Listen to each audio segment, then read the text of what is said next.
Hi, I'm Allie Hamilton, and I'm so happy to welcome you to the Come As You Are podcast. Every week, we'll be talking about some aspect of healing, usually around childhood wounds and complicated familial relationships.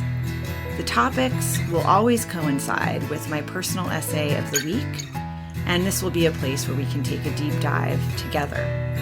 I'm so thrilled you've joined me and delighted for you to always come as you are.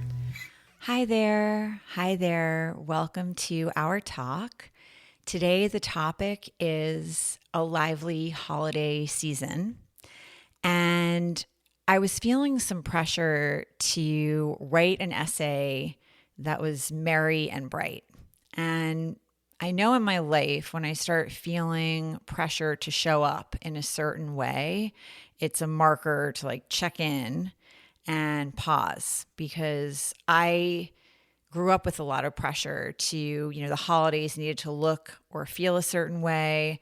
And it's a strange time in the world right now. And I didn't want to be putting pressure on myself to write in a way that I thought that I should, or you just make things look good on the outside, even if they're not feeling good on the inside. In my family of origin, there just wasn't a lot of room for complicated feelings. You could have whatever feelings you needed to have, but you needed to manage how it felt in a public sphere. And that wasn't even always the case, in the apartment, if I was with my mom or if I was with my dad and it was just a one-on-one situation, it also there wasn't a lot of room for anger or sadness or any kind of emotion that would sort of stop the flow of whatever was happening. My mother really didn't tolerate anger from me. And if sadness came at the wrong moment, it was met with frustration, annoyance, this isn't the time for this, that kind of thing. So I learned very early to edit things out or to be very careful with what I expressed or didn't express. And what happened around the holidays, a lot of people who maybe grew up with divorced situation, especially if it was acrimonious, which is how things were in my childhood, will probably relate that the holidays can be kind of imbued with this stress of the schedule, the logistics. And that certainly happened every year. So I had my parents split when I was 4, and I had the sort of 3 days here, 4 days there schedule. And then the holidays always rotated. So every other year. So if I had Thanksgiving with my mom one year, I had Thanksgiving with my dad the next year. If I had Christmas Eve with my mom one year, I had Christmas Day with her the next year. So it just flipped. But then a lot of the time, even on Christmas Day, it was what time is the pickup? All of that stuff. And whenever my parents were in the same space, whenever my dad would come over to my mom's to get me, or my mom never went over to my dad's. My dad was always the one picking me up or dropping me off. And then after school, I usually had some sitter or someplace I was going, some after school daycare thing. This is when I was little. And so the holidays after my parents split became really stressful and confusing. And when you're 4, 5, 6, it's really hard to remember the schedule and know where you're going. It's not easy to remember to take all the things that you need. And what happened over time is that it was so unpleasant for me to have them together, because sometimes it would be okay, it would be neutral, and other times it would be really unpleasant. And I hated to see my mother upset like that. And then there was always like an aftermath with my dad that I would have to then manage, clean up, tend to. And so I learned really early, like I didn't want any of that. I wanted to avoid that. So if I would forget something at my mom's and I wasn't going to be back there for 3 or 4 days, I would just sort of like live without it rather than say like, I forgot something. Can we go get it? Or can you go get it? Or try to get my mom to drop something off. My mother never came to my dad's ever. One time when I was in some serious trouble when I was 14. But other than that, my mother never came over to my dad's. It was always the other way around. So I learned very early to repress my feelings, to edit out my feelings, to manage, sadness, grief, anger, disappointment, frustration. That was all stuff that I knew I better not express because at my mom's, I would get in trouble. And at my dad's, he would flip it. And so if I, expressed any like sadness, grief over like missing my mom, if I was at my dad's for a few days, then he would start crying and tell me how he didn't want it to be this way. And if my mother had only been able to deal with like the other women, everything would have been fine, And so then I'd end up managing his sadness and his, guilt. And so just, there wasn't any comfort that was going to, I wasn't going to get any satisfying, helpful response. So that's what you do as a kid. You're like a sponge, right? You're figuring out the environment around you and how to manage, how to cope, how to survive. And it got, as I got older, it did not get better or easier because the problems got a little bit more. My mother started drinking and she became an alcoholic. And the drinking started when I was like 7. And by the time I was 8, it was full on. And so then holidays became, if I was with her, about watching to see. It wasn't if she was going to drink. It was like, how much is she going to drink and how bad is this going to get? And I'd be trying to like manage that or mitigate, to see what I could do to like maybe head her off at the pass or find a way to like make things be okay. And at the same time, she was very, very serious about how things looked to other people, how things looked. And so she wanted everything to kind of look perfect from the outside, even if you were not okay on the inside. And the way that manifested, of course, is like, in what you were going to wear, how you were going to like physically present yourself, but then also like, the job was to seem happy. And if somebody asked you a question about how you were, there was really only one right answer. And, it became like a performing, you know what to say, right? You know what to say, you know what to do, you know how to be.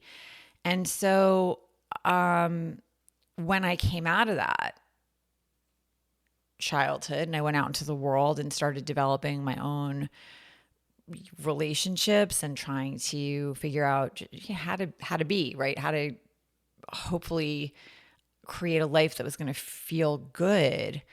I realized most of the time I didn't even know how I felt anymore because I had spent such a long time cutting myself off from those feelings and figuring out how to like help and manage my parents. Now that's just like a lot of people are parentified as kids, especially in a divorce situation, certainly in like an alcoholic household and all that. So it's, just how that was. But at a certain point, if you had like, and it's not always divorce or alcoholism, you can sometimes be in a situation where, there's a rage issue and you learn to like be careful and walk on eggshells. That whole walking on eggshells thing is a great way to learn how to like stuff your feelings down. And so it took me a long time to even be able to identify like how I was feeling. I had all kinds of other things going on. I started grinding my teeth really seriously, I think around 5 or 6, loudly enough that like I'd wake my mom up in the next room. So, and then other things as I got older and I was like going into like puberty and my teenage years, I disordered eating and body dysmorphia and migraine started. So all of that emotional repression and editing, which also society encourages us to do as well, it's going to come out somewhere else. It's just how it is. It's not like feelings, if you don't express them, just disappear. There's an energy, just like if you have a really, a good cry, like a big, meaningful cry. It's a lot of energy that's coming up and out of your body when that's happening, right? Like the sounds that you're making and the tears that are coming in, all of it, like that's energy is being released. A feeling is moving through you. If you don't let that feeling move through you, it's not like it just disappears. It's just there's that energy's building up in you somewhere else and it's going to come out sideways or, backwards or whatever. So, I it did take me a very long time to, first of all, be able to identify what I was feeling when I was feeling it, because what'll happen is it'll manifest as like a kind of low level constant depression or, there's no formula for this. That's like what happened with me. It was just like this low level kind of depression. And there's this idea that like depression is repressed rage. And I think in my case, certainly there was a lot of truth to that. There was nowhere for the rage to go. And so when I would have a feeling, sometimes it was hard to identify, like, am I sad? Am I angry? And also anger, again, if you think about the culture and gender stuff, right? Like angry women, like, our culture does not like that. So you learn as a girl, you're supposed to be nice and sweet and helpful and like, not cause trouble and know your place and not take up too much space and not be too loud or rowdy. And everybody's got different, families of origin and the culture that you're growing up in, that's the smaller culture that you're growing up in. You might not have had that messaging, but I did. I grew up in 2 households where it was very traditional gender stuff. And so you're kind of like having to figure that part of it out too, wherever you are, whatever the culture is around you, and then the culture at large. And so I did grow up thinking like anger is not, people don't like angry women. And then also my mother's rage was so terrifying. And I was on the receiving end of that so often. And it scared me, her rage really scared me. And also I found it was like her whole face would change, her face. My mother was so beautiful. And I loved her so much, and I still do. But when she would drink and kind of like come after me, her face looked like twisted and her eyes would be flashing. They'd get wild. And, it was scary. And so I didn't want to ever manifest that kind of anger either. There was like the messaging coming from around me. And then there was also my own experience of rage. And my dad was like a yeller. So he could go from like 0 to, 160 in like a split second. He'd just be yelling. And he was a big guy and, it was terrifying. And he would yell from like the depths of his soul. It was scary.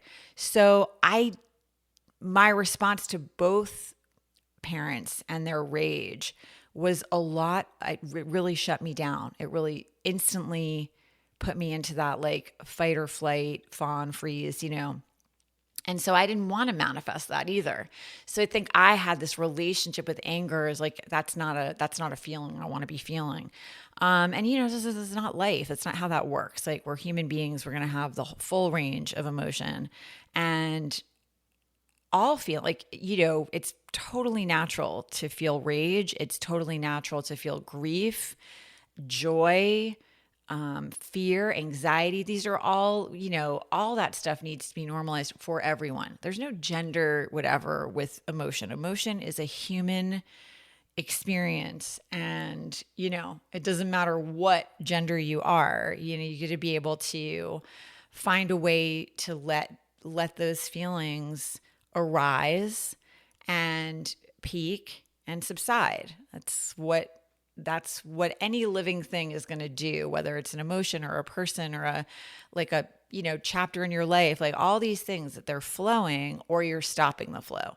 And, time and again, when you stop the flow, it's never good. And so any time in my life, and I did so much of that for so long. And then even when when I was out in the world and I wasn't in either household anymore and I was trying to start a life, I remember seeing families on the street sometimes in New York City, where I grew up. And that is what I wanted for a long time. I was like, I just whatever else I do, whether it's writing or, I was for a long time going back and forth in college. I switched my major a few times, English, always been writing, or psychology. And I was doing an English major and a psych minor, and then a psych major and an English minor. And then for a while there, I was pursuing acting, theater. And I read, plays that I thought they were incredible. And that was really helpful for me, because I would get up on stage and say someone else's words and express someone else's rage. But my own, all that, the floodgates of all that stuff that I had been holding down would come out in that way. And so I knew, and I'd been in therapy from the time I was 13 off and on. And there's a whole story there. But the first therapist I went to, I was 13. I didn't want to go to my dad's anymore. And he did not like that. And so he set up this appointment, and I saw this woman for 2 years. And I'm going to save it for the memoir, but the most unbelievable thing happened. And then I wasn't in therapy for a while, which, when I share that story, you'll know why. But anyway, I went back when I was 19. So it was off and on, but as I was growing, and I knew that this was an issue, and I would see families on the street and I would think, I really want that. I want to be able to have children and create a happy household and have a happy family. And I would see sometimes a mom and a dad and maybe a kid on his shoulders and another one in the stroller. Or she's and just think to myself, how do they do that? Especially if they looked happy, how did they do that? And of course, now that I've been through a lot of things, sometimes the way things look from the outside, it's a snapshot. And also the only way, if you're going to do whatever it is that you're trying to do, whether it's you want to have a happy family, or you want to write a book, or you want to whatever it is that you're trying to, gotta be able to feel your feelings, and not edit things out. And if you want to be in any kind of healthy relationship, kids, no kids, whatever, if you want to be in a healthy relationship with yourself, even, you have to be able to feel your feelings. When you start editing things out or pushing things down or walking on eggshells, the space for intimacy, trust, it's gone.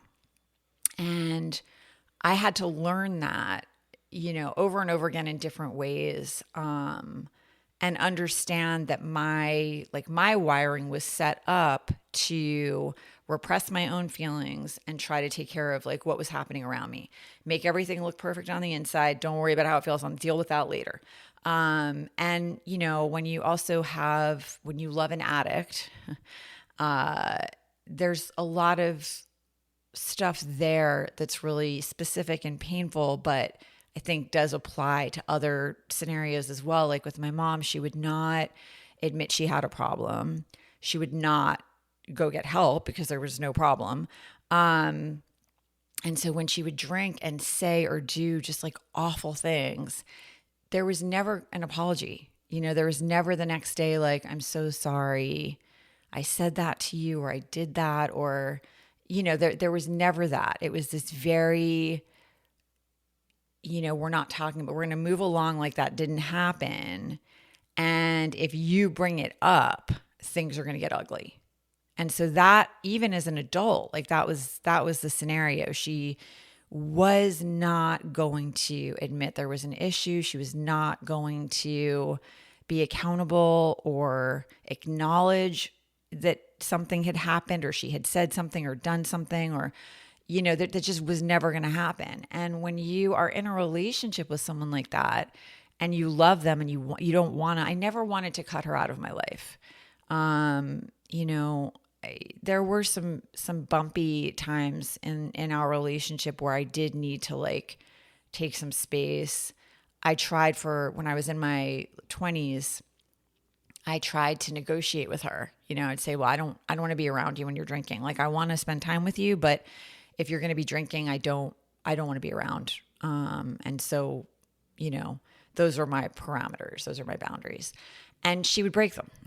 We'd like go meet for lunch and she'd order a glass of Chardonnay and I'd be like, I'm going to leave. Like, I don't want to be. And I'm just going to have a glass. No, you're not. You're going to have a glass.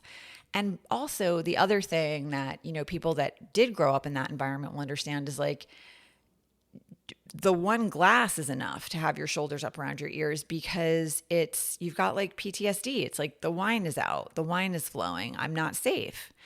And when I got older and when she got older, after I had my own kids, sometimes, not always, but sometimes in her later years, she would drink and become effusive. She would, tell me how proud she was of me or whatever. She couldn't do it when she was sober, but she could do it when she was drunk.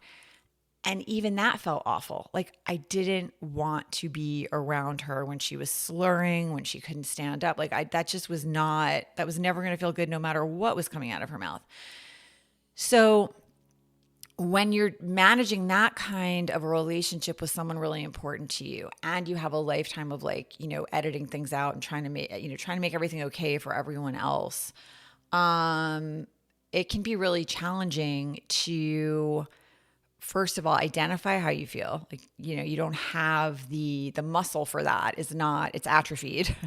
And then to like honor what you feel, to make that meaningful to you in the same way other people's feelings are, to put them on like the same level.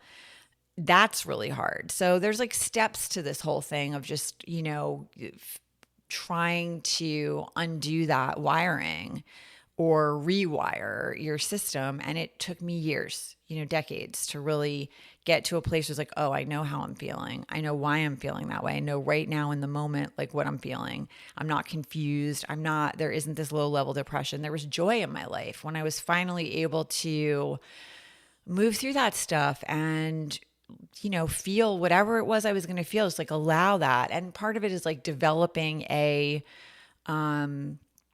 system that can handle it. When you've grown up not letting yourself feel your feelings and they're coming out in all these other ways, like migraines or, teeth grinding or disordered eating or whatever, it's like you have to kind of relearn how to just let yourself, I'm really sad right now and I just need to like sit with that. What is the sadness about? What is it stemming from? Did something happen around me that kind of like tapped something? Or did I have a thought that's got me sort of like spiraling? Or am I not spiraling? Am I just feeling a feeling? Like you're relearning and kind of like building a new, building a new system that can sustain uncomfortable feeling. And culturally, again, we don't do so well with this stuff. If you ever see, like, sometimes somebody will express something, even on social media, like, oh, I'm like really down today. And people will be like, breathe. Like, oh, there's so many good things in your life. Don't forget, it's like people want to fix it as if there's something like wrong, and there's nothing wrong. Like feeling sad sometimes is normal. And so like when my kids were little, I really tried to normalize that stuff, like, oh, you're feeling sad. Like, talk to me about it. What are you feeling sad about? And, or sometimes they would be like, I don't know why. I'm just feeling sad. And I would try to normalize that too. Like, that's okay. Sometimes we get sad, you don't always know why. Or anger, like I never wanted my kids to have to I just wanted them to be themselves and feel safe to express whatever it is. That's the only way you're going to know people. If they're like in an environment where they feel safe to say how they feel or be how they are, that's the environment that you can really start to understand someone. If a person feels like they're only allowed to be a certain way, you're only getting a very small part of the picture. And so over time, and I did a lot of that work. It was not again, there's no formula, but for me, certainly the things that really helped, therapy was incredibly helpful in terms of like identifying what my issues were, like what the big ones, like abandonment was a big one. Trust, my dad like cheated on everyone. So, and you have stories as you're growing up, things that you're absorbing from the experiences that you're having and the way people are behaving and the thing, again, that sponge thing. So when I came out of that childhood and out of those households, I thought like everyone leaves and everyone cheats and, anger is scary and like there's a lot of things, and that my job was to help, and there were other things too, but the way that shows up in relationships is like you're not being yourself. You're being a version of yourself that you think you need to be so the person doesn't leave or so that they love you or so that they're happy. So you're not just like being yourself. And then what happens is you're not really being yourself. And so if this person is saying, I love you, you're like, yeah, no, you don't. You love this part of me that I'm showing you, this person I'm becoming inside of this relationship, because this is who I think I should be or need to be in order to make things good for you. Like, but you're not really loving me. And yeah, you're not going to feel that feeling of like really being cherished because you're not letting a person really cherish you or really know you. And you're probably also picking people that there's something in the dynamic that feels familiar. I mean, I did a lot of that, so I realized later that 2020 quarterbacking, Monday morning, that even like a lot of my friendships were really one-sided. It was like I was doing a lot of like giving and checking in and like showing up and being there, and I wasn't getting a lot of that back. It was like my job was to listen and to, be supportive and to cheerlead, but I wasn't getting that same support in return. And it's not that it needs to be transactional, but if you're noticing that all the relationships in your life are like that, there's something's going on, and so because it took so long for me, like I said, therapy was really good at like identifying, okay, all these things happened around the time I was 4, and it created like an earthquake in my life, and it had there are aftershocks, there are things that you grow toward the light like a tree in the forest, things happen, lightning strikes, whatever. So you might get bent one way or the other, but you keep trying to like grow toward the sun because that's where the nurturing is going to happen, and that's the energy you need, and that's the healing that you need, and that's all that stuff. And so it helped as far as identifying, knowing like, okay, these are like triggers for me, or these are like things I need to watch out for. But as far as overcoming that stuff, I got stuck. I got stuck at the identifying part. Like I could have told you, even at probably, certainly by 20, I could have told you, like, okay, here are the things. This is like what happens for me. And this is why I feel like, I worry about people leaving, or I'm have trust issues. I could have told you all. I could have rattled that off, I think, pretty impressively. I could have told you all that stuff. But I wasn't able to like push through it or like figure out, well, how do I work with that and overcome? I don't want to be someone who is always worrying or on high alert or trying to figure out how to like, make other people happy or walk on eggshells or disregard my own feeling. Like, how do I push through this, And for me, that's where like the yoga part of things really helped. I got on my mat and I started to work with my feelings, whatever they were. So even just on like the most basic level, trusting myself, trusting my ability to discern reality clearly was something that I didn't get growing up, because when I would say like, I think my mom's having a problem and she needs help, all the people around her, all the grownups were like, she's fine. You're sensitive. That's not unusual in an alcoholic household. There are going to be enablers around the alcoholic and other alcoholics, people that are going to drink with this person, so it's normalized, and people who are going to make it all okay.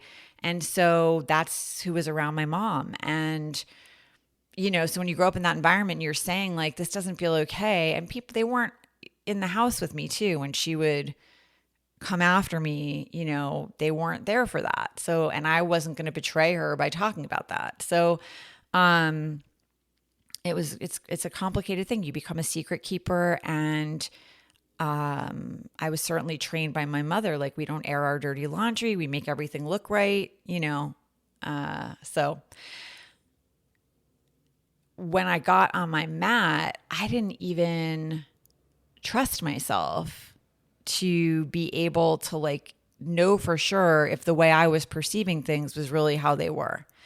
And that's for all of us, that's always life. It's always good to check in and make sure that like, okay, I'm seeing this through my eyes, and maybe this person, this interaction that I'm having, they're seeing things in a different way based on their past experience. So you always got to kind of like check in and know that you're bringing your frame of reference into every situation. But that's different than like really feeling like, I don't know if what I think is happening is happening.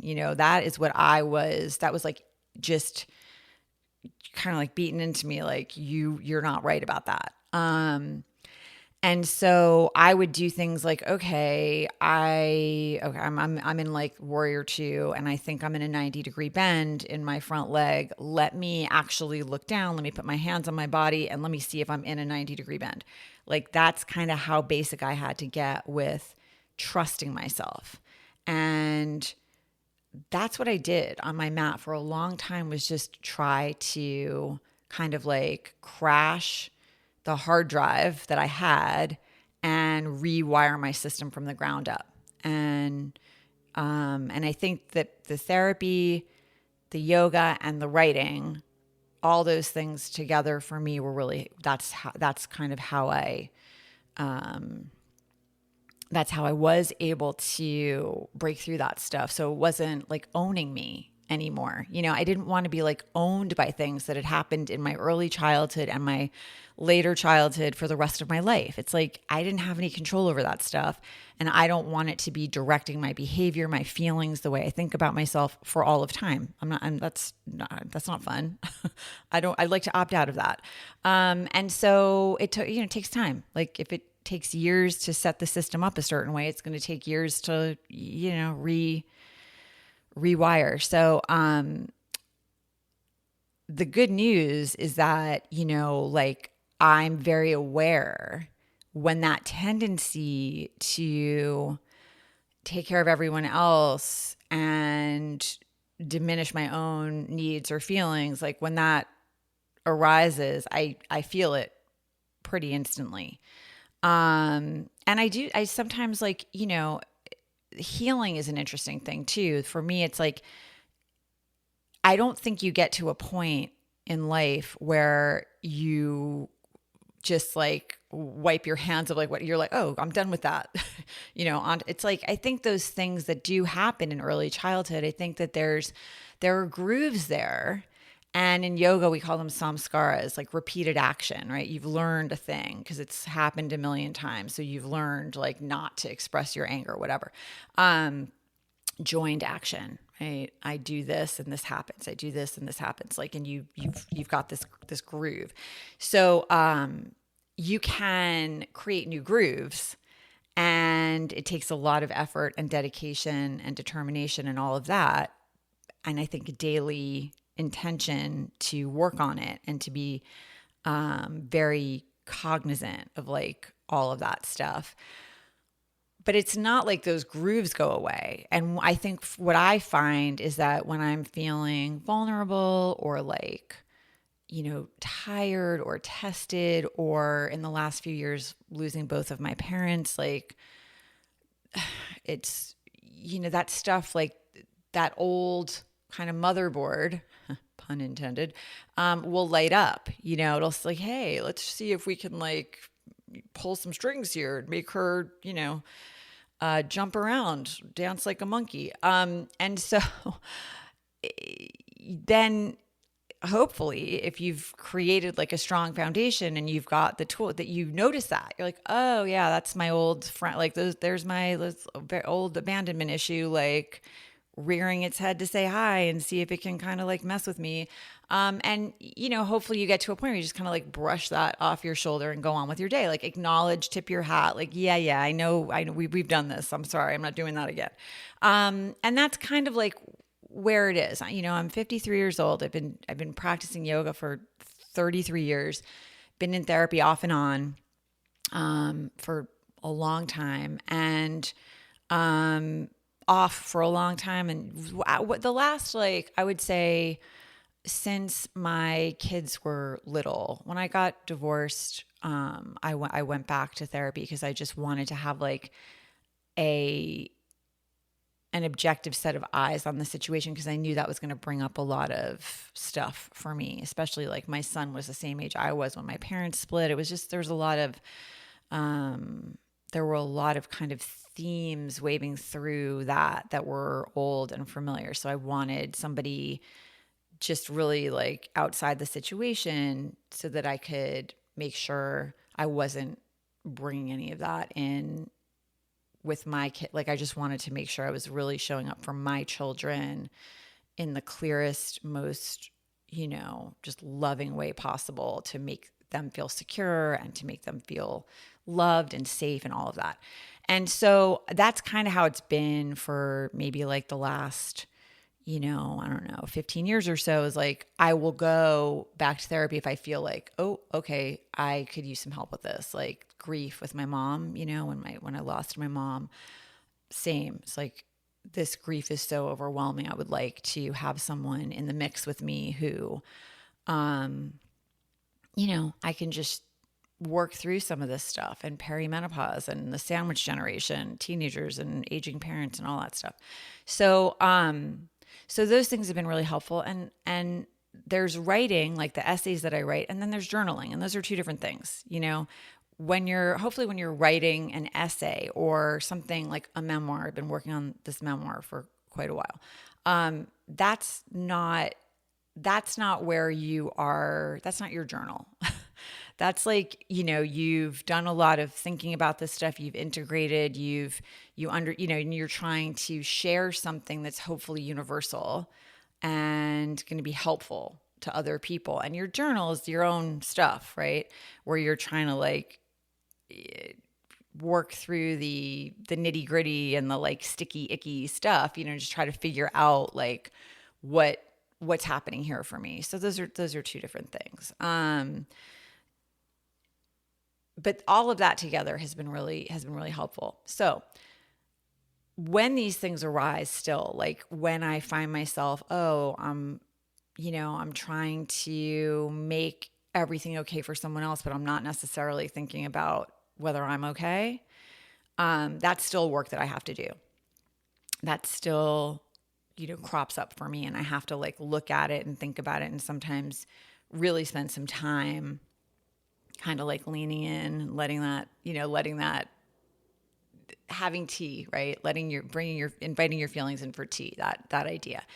And I am really, my well-being is so hard won that I don't want to give that up. Like, I work too hard to get to where I am and to feel good, and to care about myself and to take care of myself. Like, I'm not going to give that up. And I also know that in order to be the best I can be for everyone that I love, I have to prioritize my own well-being. So I do realize right away, and even things as small as like, oh, I'm feeling some pressure to write a particular kind of essay. Even that is like, that's part of it, right? It's like, I want to write an essay that is going to bring somebody some cheer, or that's going to be uplifting, or it's the holidays. So it has to be like that. And that is very much old wiring. That's my mom. Like, we would go to friends of the family for Thanksgiving, and it was always a thing. Like, I mean, first of all, like, my stepdad would be ready 2 hours before everyone in the house, and he'd be downstairs in the car honking, ready to go. My mother would not. She'd be like in the shower. I mean, it was like, by the time we would get there, I can laugh about it now. Living it was not so funny, but like now it's funny. But by the time we'd get to the house of these really close family friends, we'd be standing on the doorstep, ringing the bell, and my mother would hiss at me like, smile for Christ's sake, like that. And so, it's just like, okay, I'm going to manufacture like joy and cheer right now because that's what I'm supposed to do, even if like the last few hours have been really stressful and there's been like arguing in the car, I'm just going to like put on a happy face now. And that's the same kind of thing, right? Like, oh, I should be writing this kind of essay. And I just know in my life and in my writing and in everything else, the minute that I feel like that should coming in, or that pressure to like be a certain way or feel a certain way or write forget it. Nothing good's going to come of that. So I was aware of that, and I was like, okay, I just like got to work through that. That's, and part of what is happening, and this is sort of the last thing I want to touch on, is that the world right now, for many of us, not all of us, I mean, very clearly, especially in this country, in the United States, like we're not all in agreement on anything really. And on some of the most basic things we can't seem to agree on some really basic things.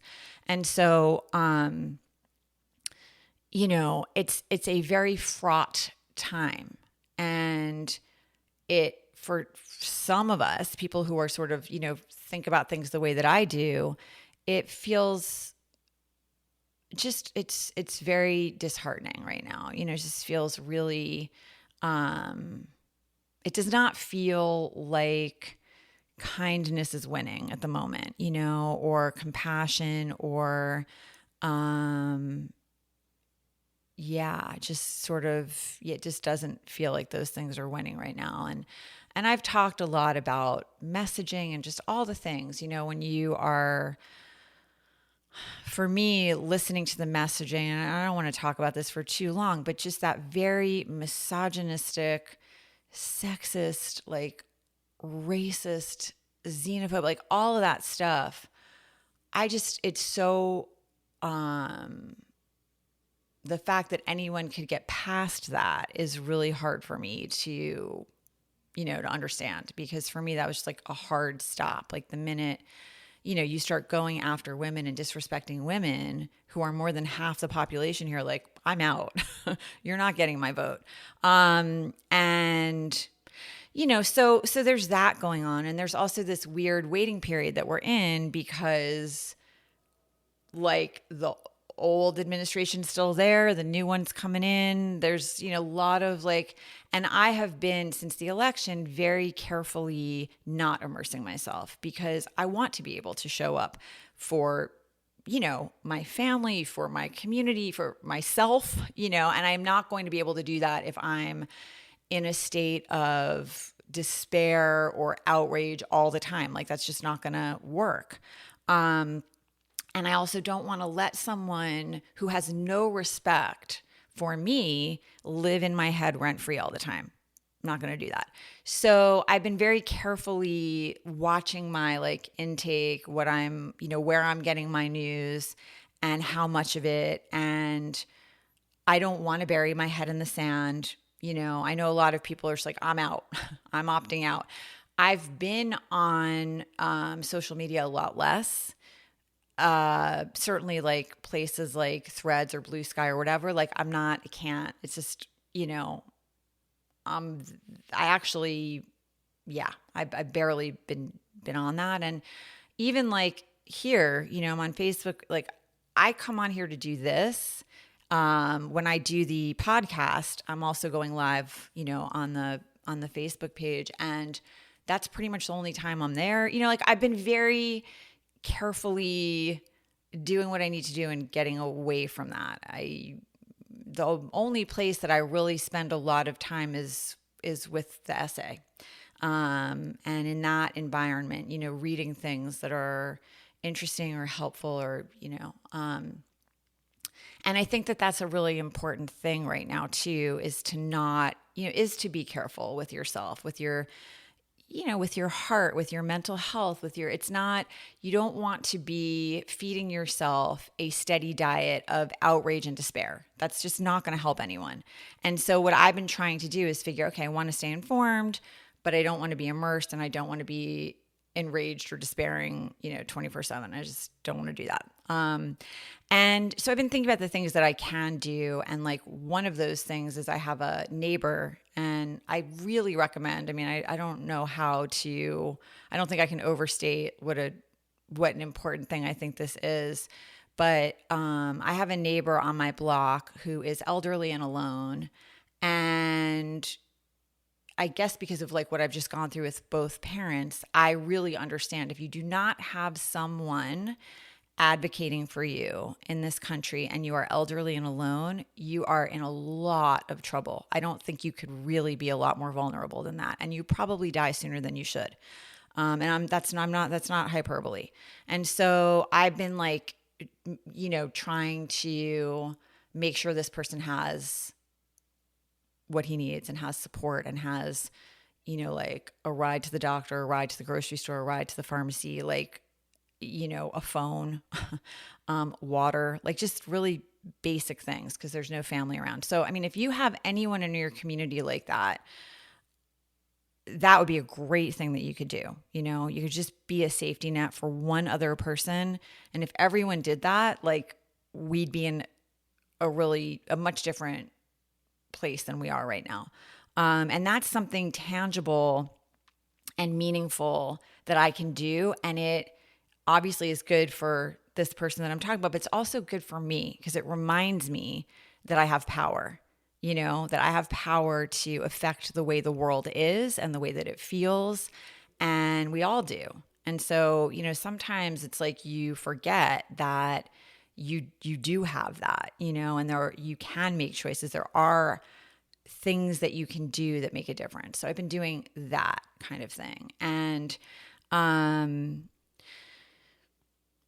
when I realized how I was having this like internal, it's self-created pressure about like what kind of essay I need to write. But I just was like, I'm just going to write the essay that is real. And the reality right now is I had a beautiful holiday, like I have both kids under one roof and did a lot of like, baking cookies and apple pies and like Trivial Pursuit and watching like movies and, like holiday movies and laughing and hugging. And it's been beautiful, but I have not pressured myself to like, edit out the context, and the context to me right now in the world feels really scary and concerning and sad and upsetting. So it's like both things are true, can have like a beautiful holiday and really appreciate your family and the people in your life and your friends and reach out to those people. And I've been doing a lot of that. And also contextualize the moment that we're in as it feels to me, Again, we don't have to agree on all this stuff, but that's how it feels to me. And a lot of people that I love are in the same, the same space. And some of those people are like, they just opted out this year. Like, I can't do it. I can't do the big family dinners. Like I can't, I have a few friends of mine who, are like, some of their family members voted in a way that makes them less safe in the world. And they couldn't go do the, like, I'm going to go and cook and like show up and do all this. They just couldn't do it this year. So I know there are a lot of people who are, struggling with like, where do I put the holidays in this whole thing that's going on right now? And so my answer to that really is just like, make space for all of it, right? Like, feel all the things that you're feeling, like feel the gratitude and the fun and the beauty of like being with people you treasure, and reach out to the people that aren't close to you that, you cherish. And also let yourself feel all the other stuff as you need to.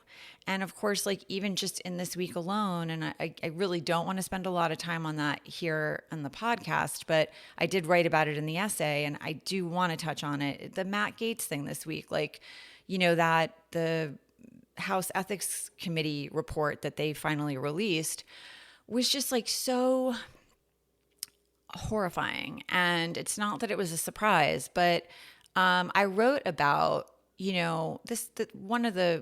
one of the young women, she's a girl, she's 17 years old, she's a minor, who is cited in this report and has been deposed. I mean, there's, witnesses and all that stuff. It's like, she's a junior in high school and, she's flown across state lines, drugged. She's at this party and it is statutory rape. That's what it is. And this is the person that was, the incoming president thinks should be the attorney general. Like, I can't, like, and that's in the mix. That's in the air along with like gingerbread cookies. Like that's there too. And so for me, I wrote about like, an experience I had at 17, and I know what it is to be 17. Okay. I know what it is to be 17 and to really doubt your self-worth, to have, whatever's happening in the household that you're growing up in, whatever support you have or lack of support. I know nothing about this 17-year-old in this report. I don't know what her family's situation. I don't know anything about the kind of support she's been given or not given. I know like Jeffrey Epstein used to prey on young girls who had nothing. They had nothing. They had no family support, no financial security, nothing. And so my guess is that, it's probably a similar kind of situation going on here. And it's reprehensible. In my situation, it wasn't that. It was, I had a predatory 39-year-old man, just relentlessly pursuing me at 17. I was working in one of his restaurants and I was really vulnerable. I was, a lot of things had happened that I didn't touch on in the essay, but I was heartbroken. I was not feeling, good at all. And I was coming out of these two households. I was still living in them. And I had skipped my senior year of high school, or I was about to do that. And I was going to college. I had managed to do all of my achievement tests and all that stuff a year early. And I wanted to get out of the two households. I couldn't take it anymore. And so I'd worked really hard to like do all that stuff on my own. I didn't even tell my parents I was doing it. I started like applying to colleges and studying for the SATs and the achievement tests, and I took them, and and I told my parents when I got into Barnard College at Columbia, which was my first choice. And what ended up happening is the summer before I was then going to go, 17, I was working as a hostess at this very popular restaurant on the Upper West Side. And when September came, I started going to college, but all of my close friends were going to their senior year at high school. I didn't know anyone at college. My boyfriend had gone away. He had gone to college in Wisconsin, so he was far away, and I felt very abandoned. And this 39-year-old guy was just like coming at me, and really, understood what was going on in my life and preyed on it. He just kept asking, kept waiting, kept, being there like when the shift would end. And eventually one night I was just feeling like really lonely. It's also not so easy for me to make friends. People used to think I was aloof. I was not aloof. I was like, I had some social anxiety. I had, it just was not easy for me. And I was living at my mom's house the first semester. I couldn't afford to go right into the dorms. So I was saving money to do that. And so if you're not like on campus and you're not in the dorms, it's really, unless you're very outgoing and confident and social, you're only going to be meeting people in class. I just didn't have that, that's not who I was. And which is funny because now obviously I spend time like when I'm teaching or I'm comfortable in my own skin, and it's very easy for me to like meet people and talk to people. That isn't a thing anymore. But at 17, I'm a different person with a different internal dialogue and different resilience and just so many things, obviously over a lifetime that you develop. And so anyway, I ended up in this relationship with this guy who I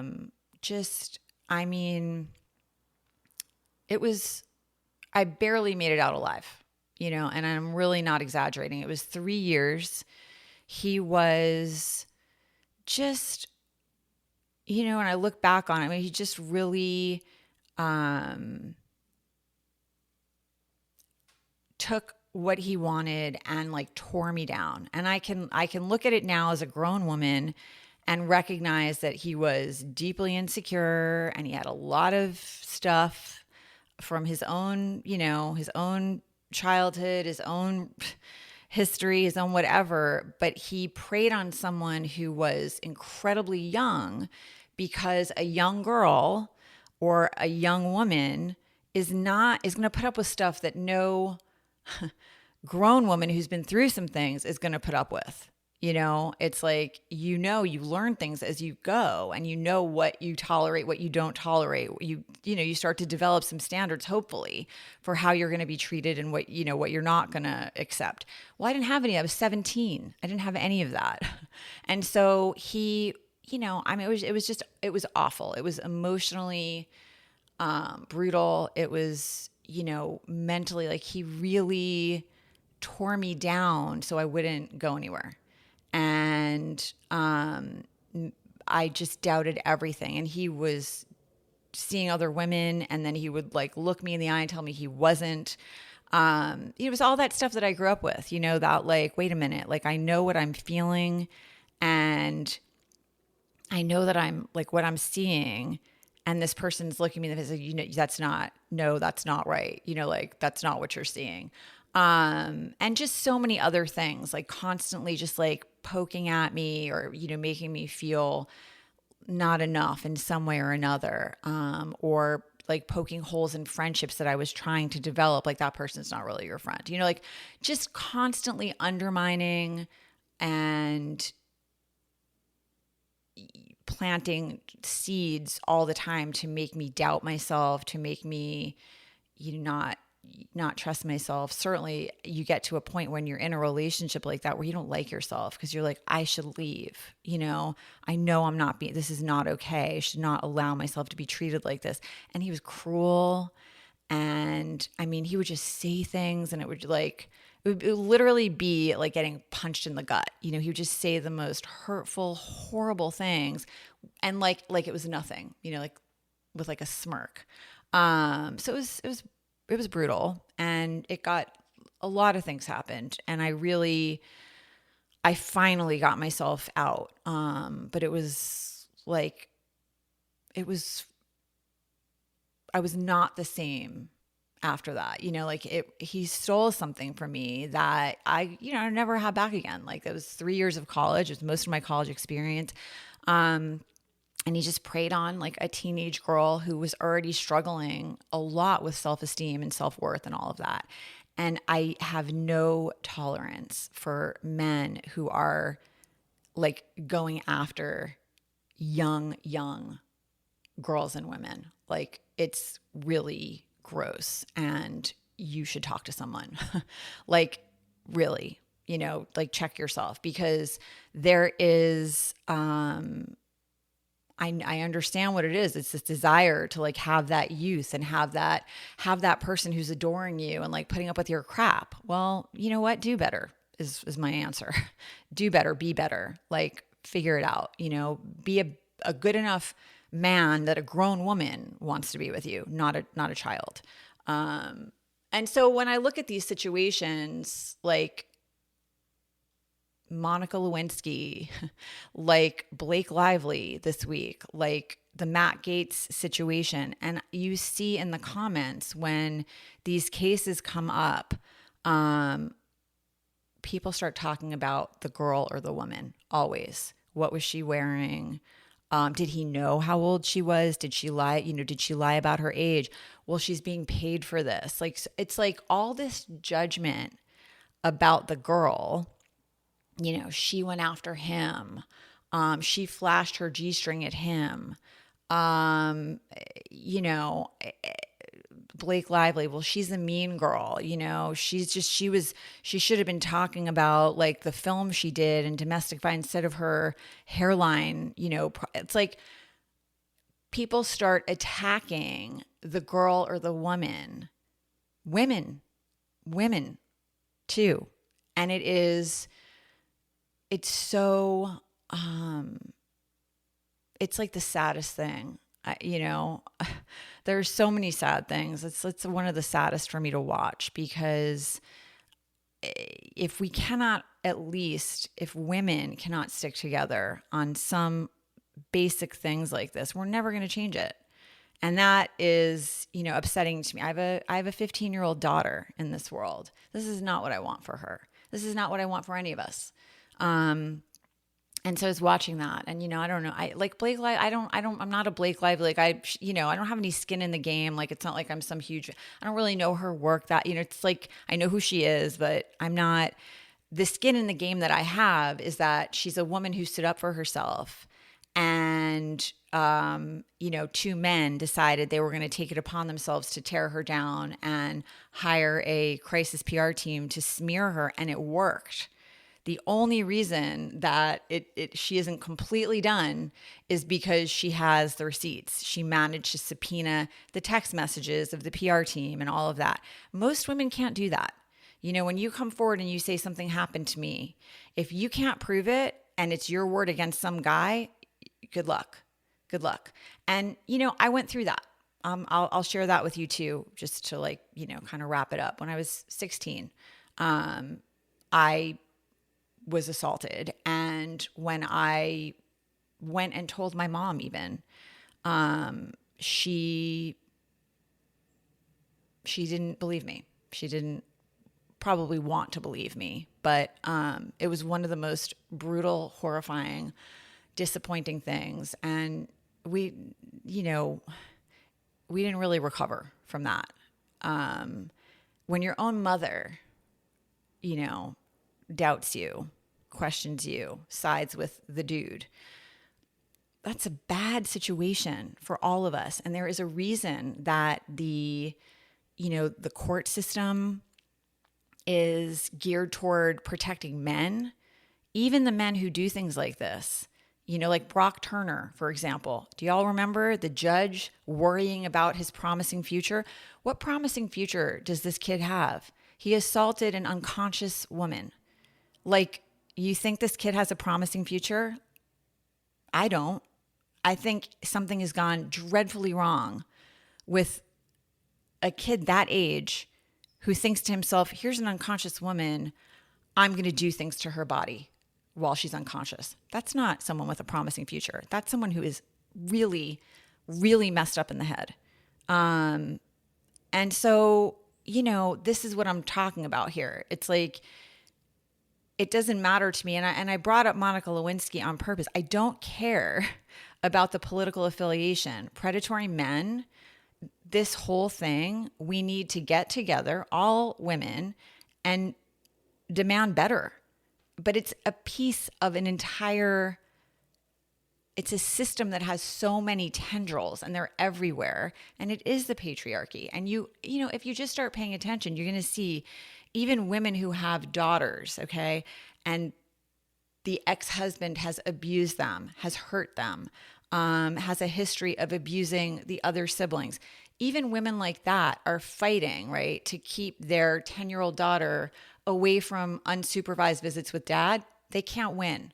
99% of the time, that dad's rights, his paternity rights, are going to outweigh the daughter's rights to not be abused and the mother's rights to not be devastated that she can't protect her child. It's like, it's all wrong. And I think when I saw so many women instantly turn on like Blake Lively this week, I was just like, this is not it. This is not it. And I think the election made me feel that way too, because of the messaging, because it was so misogynistic, and also racist and also homophobic. Like, it was so many things. The words coming out of their mouths, the person who, our incoming president and our incoming vice president, like, it was so blatantly, horribly, all of those things that's the part that's really tough, and then you see all these things continuing this week. And why was anyone in Congress wanting to protect Matt Gaetz? Ask yourself that question. Someone who purports to be a Christian, the Speaker of the House, didn't want that report to come out because it wouldn't be fair. What are you talking about right now? What kind of Christian is that? I don't understand. It's like the system is set up to protect horrible men. And then we vote them into like the biggest, most powerful positions in the land. It's like, come on now, like, we all really need to get it together. So, it's like that. And then it's like, ho, ho, ho, it's just tough timing at the very least to try to like force yourself into feeling merry and bright, or to try to write an essay that's only uplifting. It's like, I can promise you one thing, and it's something I promised myself too. It's just like, I'm going to be real. I'm not going to, I'm going to be real about how I feel. You don't have to listen or read or, that's your choice. But like, I'm going to say what is really how I'm really feeling, because I have to. That's life-saving, and I would really encourage anyone who struggles with this to work on it, to really try to develop, the tools to like sit with your feelings when they arise and to express them to the people that are close to you so that people can know you, and I think that ultimately that's what I wanted to say is like, try not to put pressure on yourself. Certainly over the holidays to be a certain way or feel a certain way. I think a lot of people end up feeling lonely or alienated because they think like it should be like this, or it should feel like this, or look at that person and they're with their family and it, like it looks so perfect. It's like, it's just to try to take the pressure off of yourself and just let yourself feel how you feel. And hopefully when you do that, like I did, you can feel, you can experience a lot of joy. You can have beautiful holidays, and you can also acknowledge and contextualize like, where you are. And that's the stuff that I think makes us feel grounded, is being able to name things and, be authentic about like how we're feeling. I hope that this, is helpful conversation. Always easy to find if you could use some help with that, or, there are always incredible comments under the essays every week. I love being in conversation with y'all. So I thank you so much. And I do hope that you have been having a joyful holiday season some way or another, and that there are, people in your life who you love so much, who love you back, and that you're loving yourself too and being gentle with yourself. I really do hope so. And until next time, I'm sending you a lot of love.